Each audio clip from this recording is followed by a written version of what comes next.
I want to pick you up on a couple of points there. A key issue in any election is trust. You spoke there about the budget being back in black. Will you be honest with Australian voters and establish a basic fact for them, which is that according to the budget papers, the budget is currently in deficit and a surplus is forecast for next year? The budget for 2019-20 will be in surplus. We are in 2018-19. In 2018-19, which is the budget I handed down last year, that is improved by $10 billion over the course of the year, and that's this year we'll have a deficit. That's the year that we're living in right now, so right now we are in deficit. Yeah, but the budget you hand down each year is for the following year. So when I stand up and when I was a Treasurer, you would hand down the budget for the following year, and the 2019-20 budget will be in surplus. But my point is, we just have to square with voters. Right now, as we walk and breathe on this day in May 2019, the budget is in deficit. There is a projected surplus for the next financial year. The accounts, as right now, are still in deficit, and next year they go into surplus, and it's taken us 12 years to get there. Another thing you said in your first answer, you referred to Labor's debt. The Coalition has doubled the size of net debt since it's been in office. It's not Labor's debt. Well, no, it is, because that's what set us on the course to that debt, Lee. And if you let me finish, what I'm going to say is this.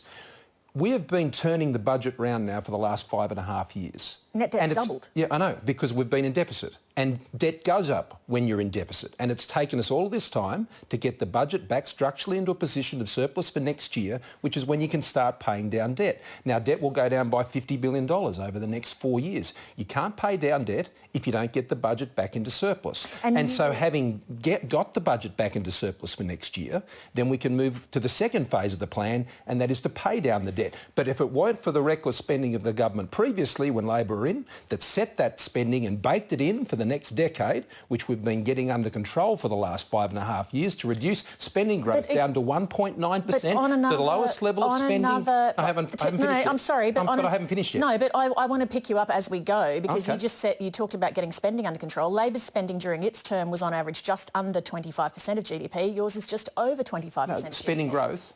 I'm talking about spending overall as a percentage of GDP. And our spending growth falls below 25% of GDP. Our actual spending as a share of the economy falls below 25% of GDP. Our spending growth has fallen to 1.9%. That's been our average, and that is the slowest growth in expenditure of any government in over 50 years, even slower than when the Howard Costello government was in, which was around about 3.3%. So when we came to office, gross debt was rising at 30% a year. On your point about spending growth, your 10-year plan claims to be able to cut income tax by $300 billion, but also spend $100 billion on infrastructure, while returning to a continuous surplus and eliminating net debt, all predicated on best-case scenario forecasts of historically low spending growth and no serious downturn. What Australian voter could possibly believe in such a rosy scenario? Well, the Secretary of Finance and the Secretary of Treasury set out in the pre-election fiscal outlook exactly the accounts as the budget sets out, and that is that we're able to achieve our income tax reductions and our tax reductions for small and family businesses without cutting those expenditures in the future. And that document, which is the rule, which sets out what the facts are when it comes to the forward status of the budget over the medium term and over the short term and the budget cycle, all of that is set out in those documents, all signed off independently by the Secretary of Finance and the Secretary of Treasury. But the budget papers themselves are warning of significant downside risks. Tomorrow we have a situation where the Reserve Bank is considering cutting interest rates.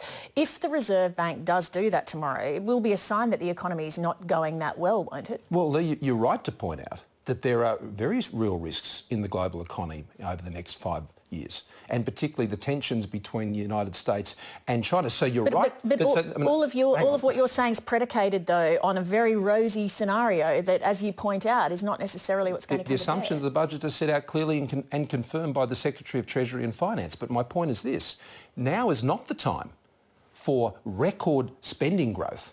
I mean, Labor are promising to spend 30 times more than the government in this campaign alone. But they have and they're going to revenue-raising increase measures. Taxes by $387 billion over the next 10 years. Now is not the time to engage in big spending programs, big tax increases, because that equals big risk at a time of great uncertainty. Now, we're proposing a much more responsible approach, responsibly increasing support for hospitals and schools and roads. You're right, there is $100 billion of investment in infrastructure. When I was Treasurer, one of the key pieces of advice I got from the Governor of the Reserve Bank as we were going through a difficult period coming off the back of the mining investment boom was spend on infrastructure.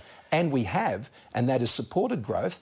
and particularly in jobs, the highest level of jobs growth in a particular year that the country's ever seen.